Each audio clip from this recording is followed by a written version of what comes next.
Chatele filɛbaga bɛɛ lajɛlen an y'a foli b'a ye nin wagati nin kɔnɔna na nin ye émission wagati sennen ye n'an ko ma ko ce mercredi bi an y'a émission bɛna tali kɛ juma de kan o ye cɛ minnu mako tɛ o muso kɔnɔmaw la sabula n'an ko cɛ minnu mako tɛ o muso kɔnɔmaw la o bɛ ko bɛɛ ja don muso la mais ni muso yɛrɛ ka kɔnɔ ta muso ni hɛrɛ farala an bɛna an da lase o de ma mun de bɛ nana n'o ye an b'o ɲɛdɔn sisan an n'an invité bɛ ɲɔgɔn bolo yan n'o ye madame Gbane an bɛna micro d'a ma a bɛna foli sɛmara madame Gbane somɔgɔw don n'a wula nɔgɔya denbaya don n'a kɛnɛyaw tɛ an dɛmɛ comme i bɔra k'a mɛn cogo min na bi an bɛna kuma cɛ minnu mako tɛ o muso kɔnɔmaw la voilà mun de bɛ na n'o ye vu que ni muso ka kɔnɔ ta dɔrɔn ani hɛrɛ farala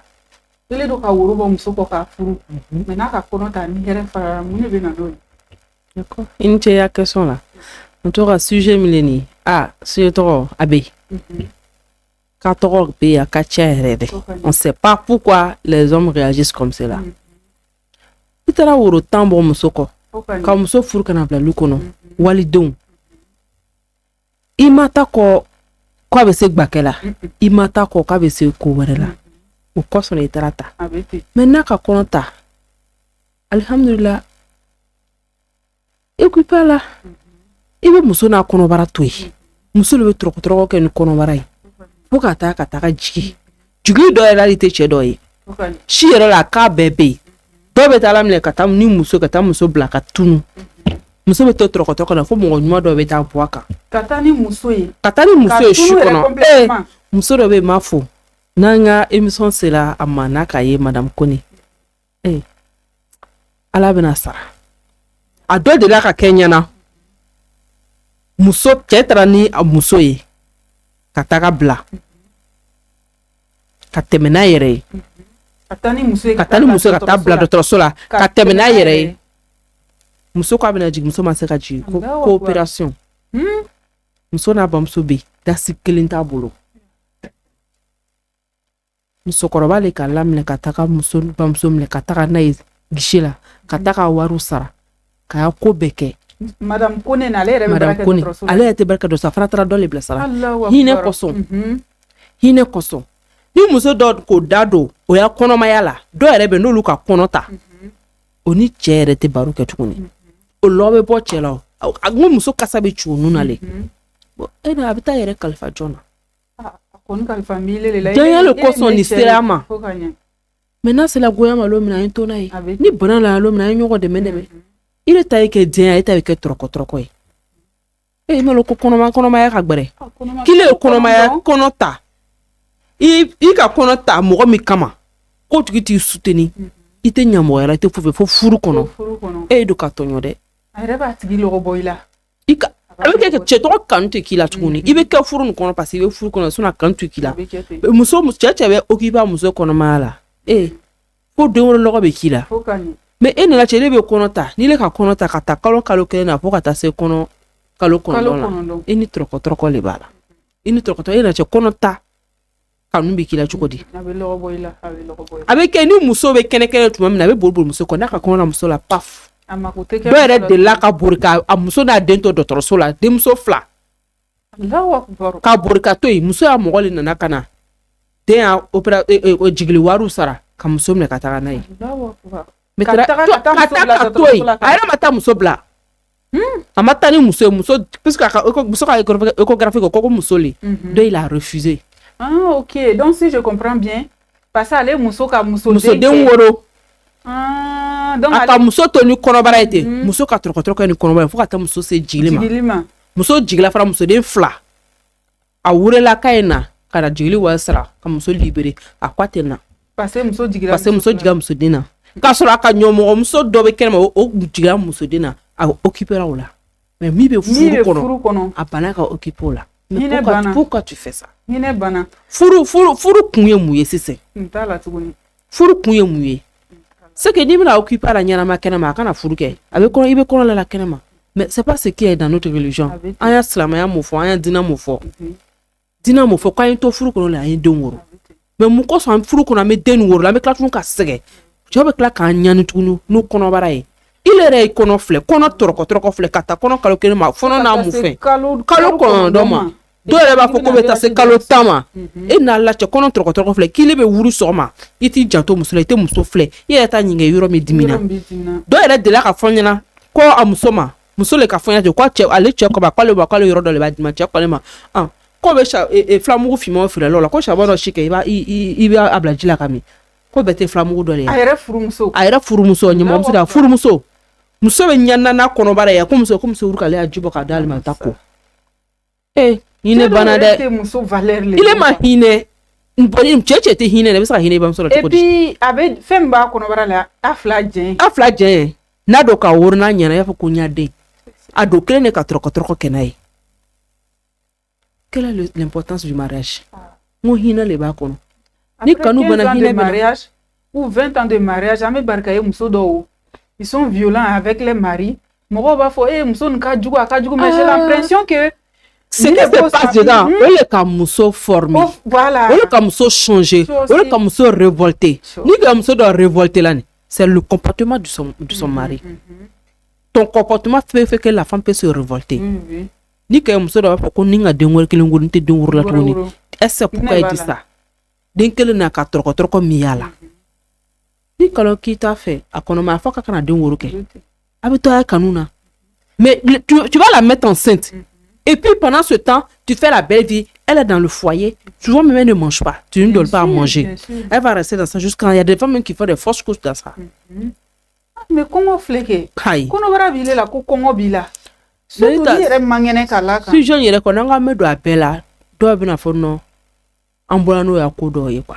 c'est pas facile a ma nɔgɔ yɛrɛ fɛnɛ ka lɔn émission bɛ kɛla le pour que cɛ dɔw y'a faamu il est kɔni tant que i ka muso furu ka don i fɛ ko bɛ ko la i ma kan ka kɛ ça fait pitié hali ni muso yɛrɛ lɔgɔbɔli la le fait que a tigilamɔgɔ yɛrɛ bɛ n'i ya kɔnɔ ne ne fɛ kɔni i kan ka occuper kɔnɔbara la a ma ko bɛ muso lɔgɔbɔli la mais kana kɔnɔ la kɛ non parce que souvent dɔw b'a fɔ ko ma ka kɔnɔ ta a lɔgɔbɔla na mais c'est ta femme tu l'as déjà mariée c'est ta femme voilà en tant que ta femme là i bɛ occuper la o n'a nana jigin tu fais ton effort c'est tout voilà tu fais i bɛ ya effort de kɛ i yɛrɛ ma lɔ den nin bɛna ni hɛrɛ min ye kana d'i ma mais dɔw bɛ u ka sarata la quand la femme tombe enceinte je dis c'est l'enfer direct pour la femme a bɛ cɛ couleur bɛɛ ye a b'a modèle bɛɛ ye tu vois souvent même a bɛ jigin a bɛ ou a bɛ muso jigin ka bɔ a lika ou ale yɛrɛ bɛ jigin ka bɔ lika a bɛ li to muso bolo a bɛ to salon na a bɛ vu que muso kɔnɔma le on oublie quelque chose l'enfant ressent tout ça là l'enfant il est dans le ventre tu penses qu'il est innocent il voit rien il connaît rien mais il ressent tout ça là bien sûr des menibés ressentis quand tu es proche aussi de la femme l'enfant est joyeux dedans il ressent aussi tout ça là mais il n'a pas musulongo le musul le wuru sɔgɔma a bɛ se kasi la fo su a ye hinɛ ɲɔgɔn na dɛ i bɛ taa mun fɔ kiyama muso yɛrɛ filɛ ni muso ka kɔnɔ ta ka ban muso ni lafiya tɛ muso ni jatigɛ de b'a a bɛɛ ka nɔgɔn n'a worolon ye jigilon muso ni bɛ diɲɛ fila ni ɲɔgɔn cɛ a bɛ taga le wa a bɛ to wa n'ala kelen tɛ a b'a lɔn au moins elle a le soutien de son mari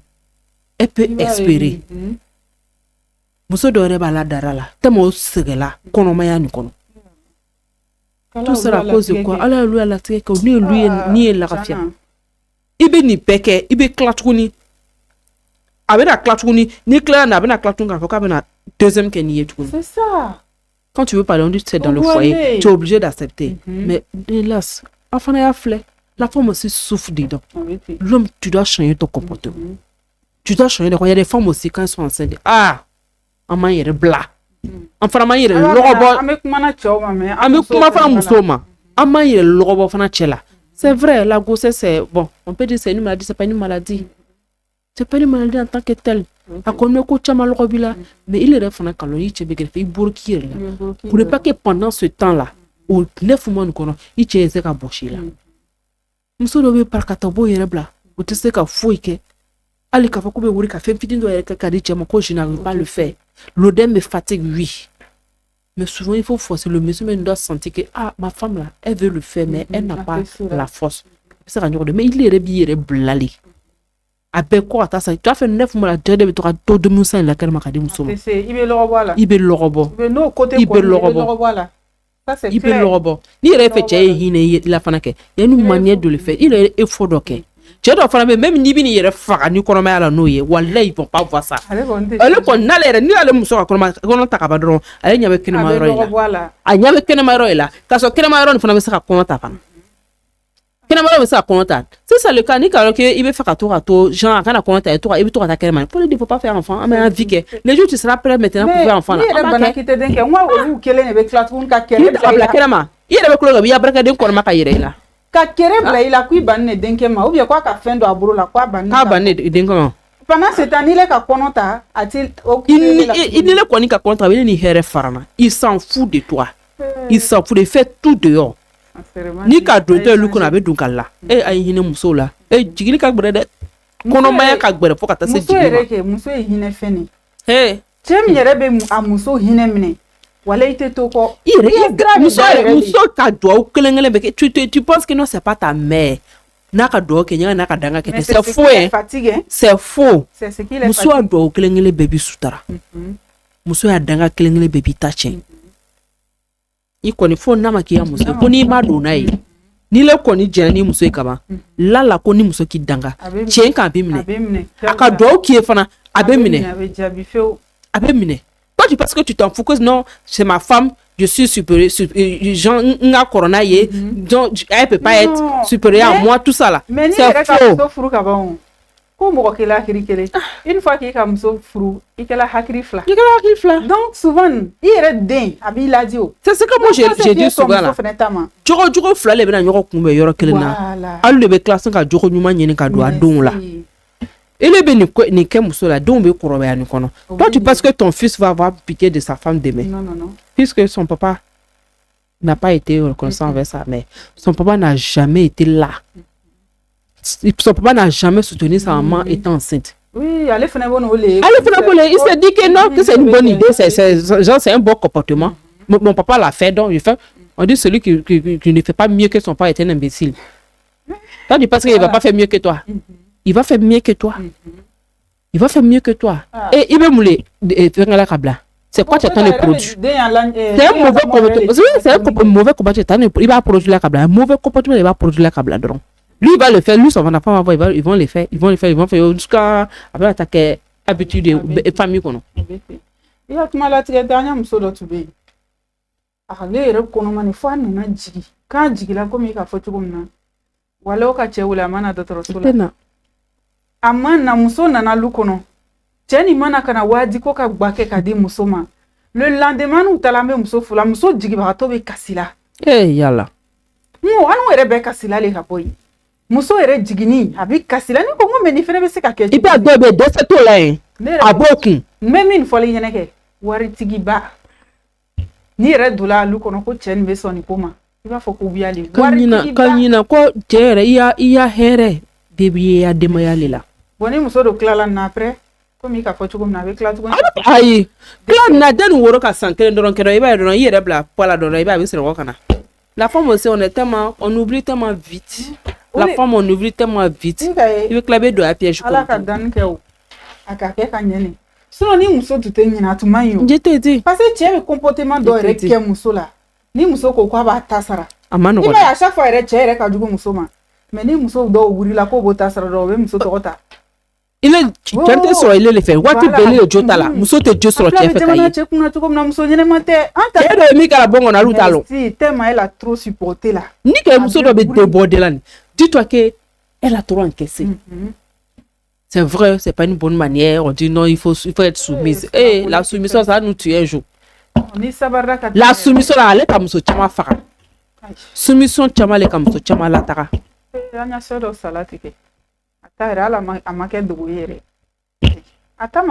Tu vas rester dans soumission jusqu'à y braquer une nit qui t'a qui donne tout. C'est ce qui nous fatigue actuellement. Un jour même, quand même, non, t'as parent fait au cas lâcher quoi. Ya Allah lâcher comme qu'elle a. D'un coup, quoi de bien en effort, car fois à balaka ou ma quoi de bien en effort. Attends le mi bakay. Adoptalo la makalo erebo. Okay. Den sala o sera ko brolo. Il est bon, il dena. Ni avec ta muso wera furu. Non man na ke. Avec ta muso wera furu. Muso wera ko nyanyin na. Il est bon, il dena.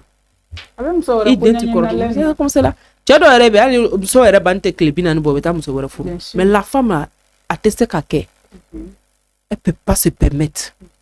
Mais l'homme le fait. Abake. Nous be se ka hine muso la muso to muso ere kono ma furu kono ala. Nege la fon ka chama. Wati be abisa ka fokwa be ni fe ate ni fe. Abe ni fe. Ni tu peux le faire. Il est à galzega foni kama. Il est à senya sigi kama. Fais-le. Et occuper muso la. Ayo occuper muso la. Bi che ko ni se occuper muso kono ma la. Toi mais dans il est kono ma toi mais tu te sens heureux. Mais est-ce que je me demande souvent les hommes qui négligent les femmes enceintes au bébé te demande est-ce que quand vous sortez là, a-t-il touché Donia? Non, maintenant tu vas toucher au boka. A-t-il touché Donia? C'est notre humain. Non. C'est notre humain. C'est faux il est là, c'est pourquoi. De toute façon, tu l'as aimé puis tu es passé par là. Dis-toi que c'est comme cela aussi. Elle t'a aimé. A-t-il faux il là. Madame Bané, na tu veux faire kala. Il bola bima faux idama. Ah. Sini ka boy ma faux kala wala sini ngene. I yɛrɛ tɛna dan k'i bɛna fɛn d'a ma dɛ i bɛna na sigi le ka na dari le ko yafamu kurun ni kuna se ne ka min kɛ tiɲɛna n ya conscience kan gronde fo ka tɛmɛ mais fo ka taa se kalo 9 ma il est nala o b'a toucher la. Il y a des hommes vraiment nous kɔni se ka changer comportement tɔgɔ la ça nous fera plaisir les femmes souffrent trop muso caman bɛ u bɛ sɛgɛn la ko tɔgɔ la u bɛ sɛgɛn la n'o kɔnɔbaya o bɛ sɛgɛn o bɛ na dɔgɔtɔrɔso hali filasɔngɔ tɛ kɛ o bolo dɔw yɛrɛ bɛ o tɛ taa dɔgɔtɔrɔso la fo ka taa se jigili ma. Oui. Elle n'a pas les moyens. Le monsieur, il s'en fout. Avec Dominique, elle a avec Jules Fata, le sang même est tellement important. La femme a quand elle enceinte, je le donne, mais elle ne va pas partager. Non, ma Dominique est à Fosta. Non, ma Flata. Tu penses que ça peut aller? Elle a les beaux du mabo. Elle a donné les mêmes mousseaux du mabo. Ni ala. Vu que souvent, grossesse est bête. Ala barka la wati do dobe noya et puis avec noya il te demande ne akono mayani mais dobe sérum be du la ne be du la maintenant kebara mi kan ka warbo ka o ke il est to yela o bana avec a chogodi do ele ta kono damne kalo kele ko ta se 9 matin ça ba bongo bon ni il est chez moi occupé à la tu dis les ni ma soutenir to bo joma nan de la ka a emso no fleur muso do ka yere faka parce que kono damne fono a m'a supporté. Allahu Akbar. A ka fami ka yɛrɛ faga. Kono daminɛ fono kama. Tellement ça a été intense. Elle n'a pas pu supporter a ka yɛrɛ faga. Elle ne peut pas supporter. Elle n'a pas pu supporter. Dis-moi côté. C'est pas toutes les femmes qui peuvent supporter ça. Mais quand l'homme est là pour te soutenir, l'homme est là pour te dire que ça va aller. Avec courage, à cause de lui-même son amour là, tu peux prendre le courage qu'a coachama dans tes mains. Ka se ka ko chama supporter ina che ni troko beka kile klatun ga cheka e chebe sifutezi klere ka ela ita ka brede ko chama be na ikuna mais ake iba ke ire adon koson iba ke parce que apple kuna ko sini don ye ile tai o be na nyema se so ni ka ta chama ite na se madame Gwane ya nunu question nunu jabil jarani amina se chem nu were be ni muso ka den muso walma denche o be ban la ere do ba se che do be denche le ka do yi do be den muso le ka do yi ni do ka den muso woro ka se nouveau do ma ati be ban ko nte ni fe ou bien ni aka denche le woro ka se nouveau do ma ko nte ni fe ntu be muso le ko ni se ka mu fo lu che o yi c'est que o ye che den kono la o muso den kono la ke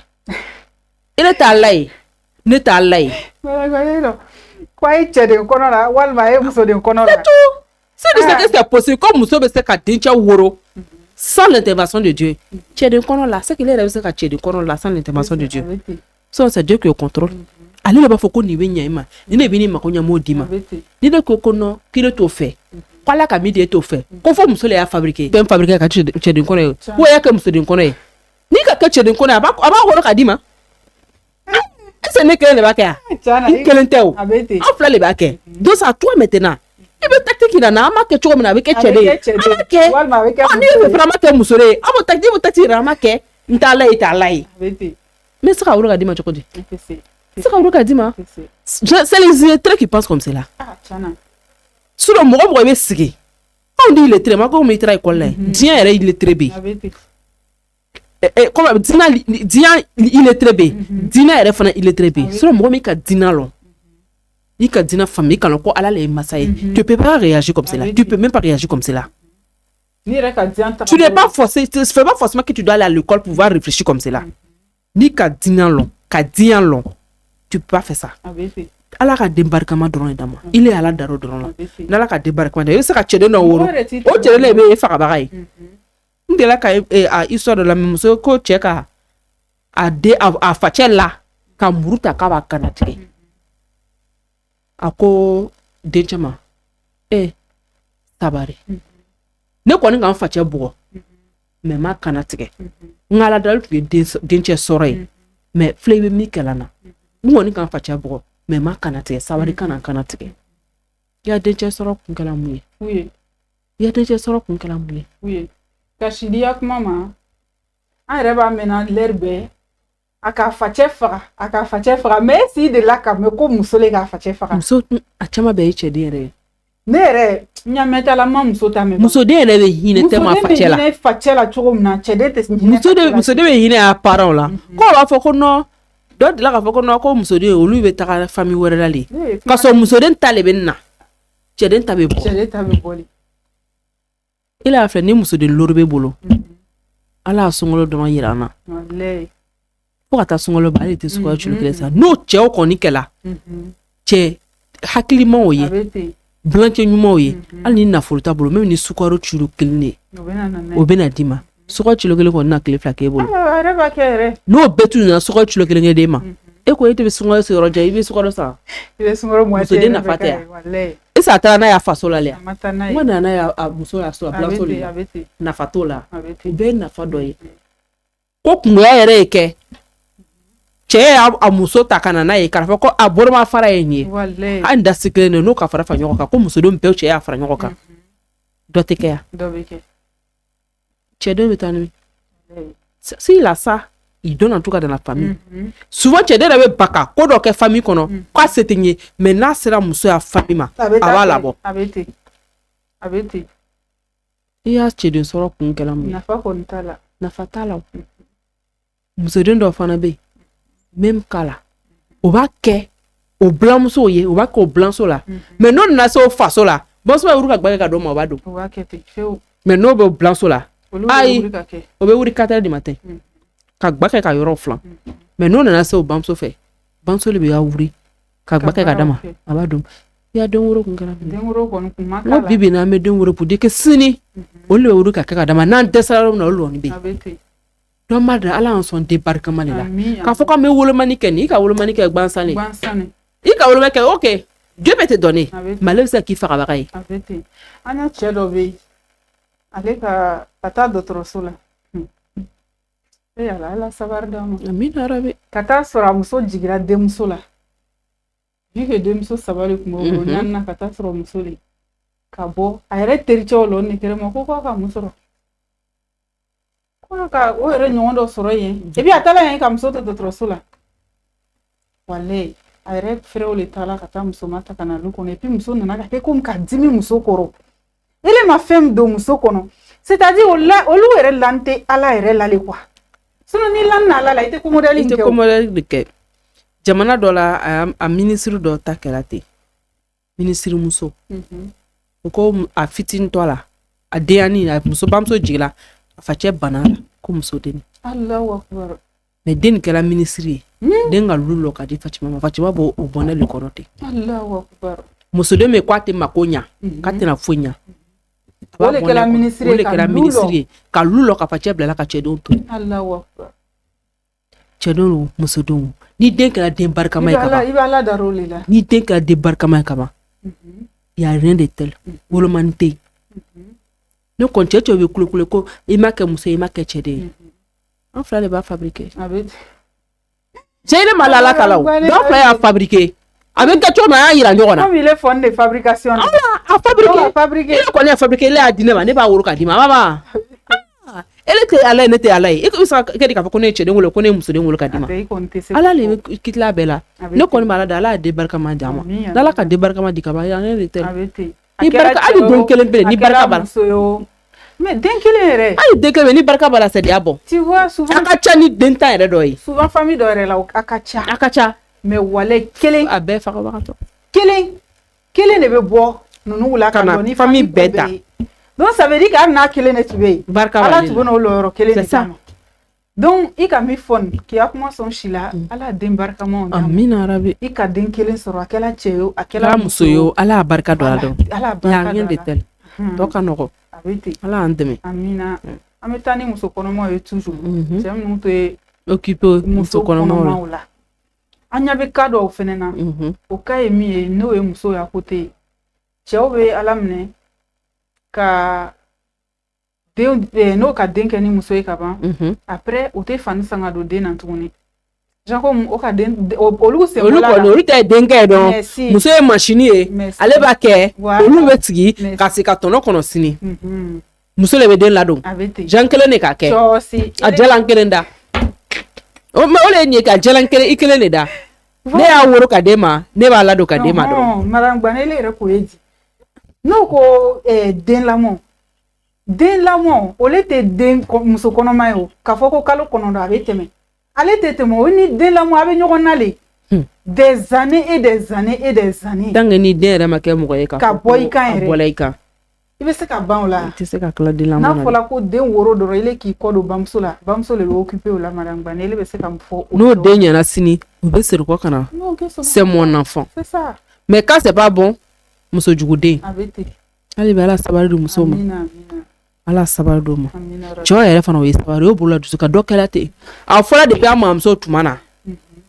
olu fana an bɛ se waati min na sisan olu yɛrɛ ka ɲi ka hakili sɔrɔ olu yɛrɛ ka ɲi ka hakili muso ni cɛ le ka ɲi ka jɛn ka denw ladon ne de b'a to a kelen bolo den bɛ taa 19 looru la ko a kelen pe y'a kɛ a ma nɔgɔ dɛ a ma nɔgɔ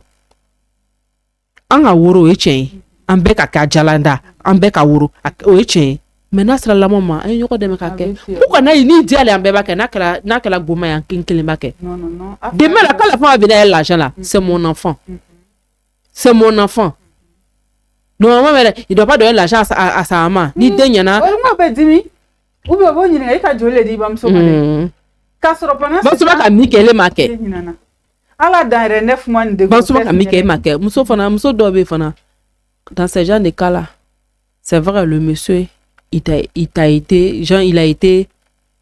genre comment on appelle ça, il a été ingrat envers toi, il t'a pas soutenu, mais c'est son enfant quand on a donc code au fa là mais c'est 10 minutes tout ya 10 minutes mais il veut danga yini ka di demo tu pousses ton enfant à haïr son père et à prendre une malédiction quoi qu'il en soit c'est son père pas ka koko kwe a fajale ni be se i y'a dimi kun mais i b'i fa jogo ɲuman yira den na ni ala yɛrɛ ka denw sɔn fɛnɛ ka ban ala barika la yɛrɛ i y'a dimi yɛrɛ dɔ nɔgɔyala a dɔw nɔgɔyala vu que den yɛrɛ bɛ mais muso dɔw bɛ kɛ tema o sɛgɛla kotɔgɔla la o b'a yira den na ko fa tɛ mɔgɔ ye den ma kan ka dasigi a ma kan ka hɛrɛ den kelen kɛ fa ye i bɛ danga ɲini ka di den ma a ma nɔgɔ ça fait mal mais si tu peux i bolo la i dusu kan fa jogo ɲuman yira den na pour que il yɛrɛ den yɛrɛ y'a avenir kosɔn il est den yɛrɛ a sini comportement kosɔn parce que n'i le ka fa jogo yira la son papa était comme ça son papa était comme cela c'est une urine tu installes en lui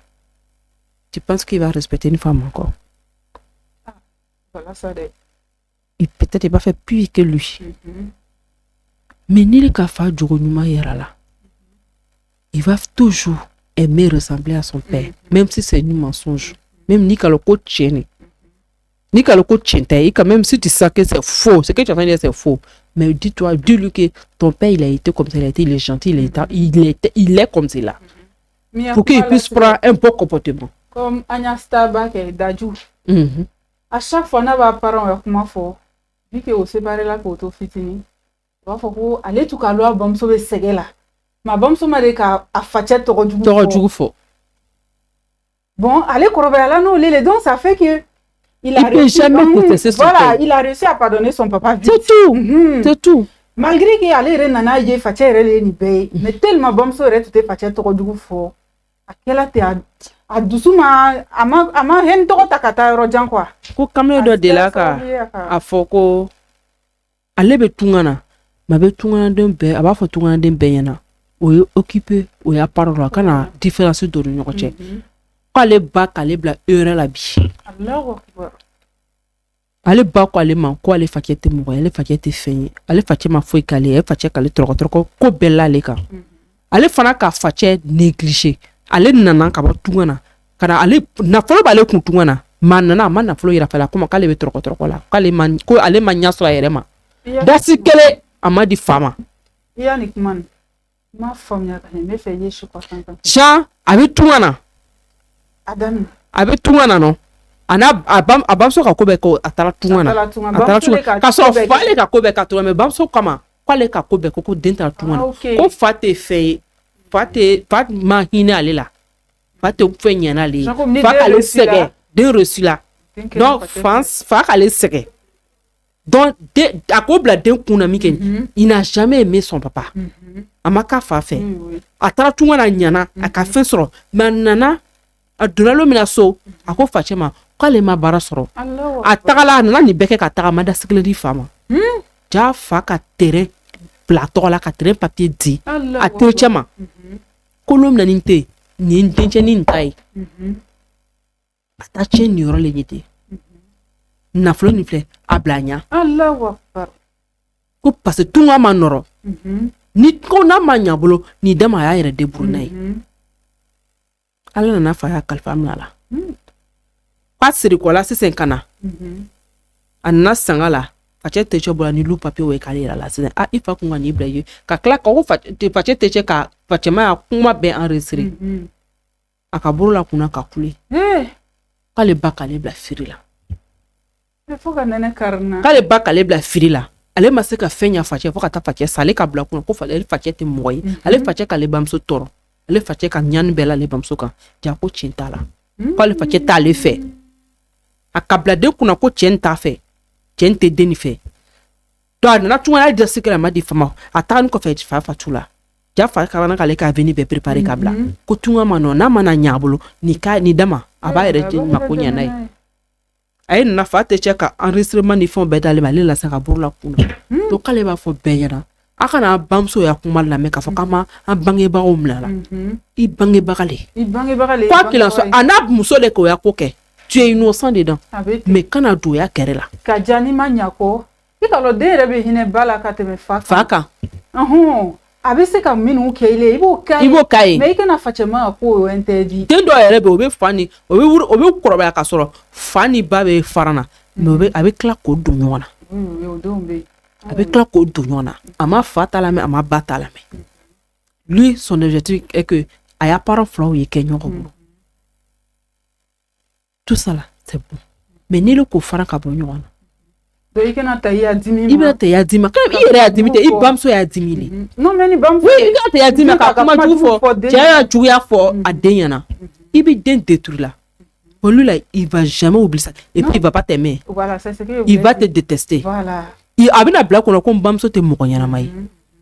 a continue i bɔ a baya la mais kanu min tun b'a ni ɲɔgɔn cɛ o bɛ jigin i b'a ye peut-être tu bɛ girin ka ko minnu kɛ ye sisan a tɛ se ka girin k'a kɛ tuguni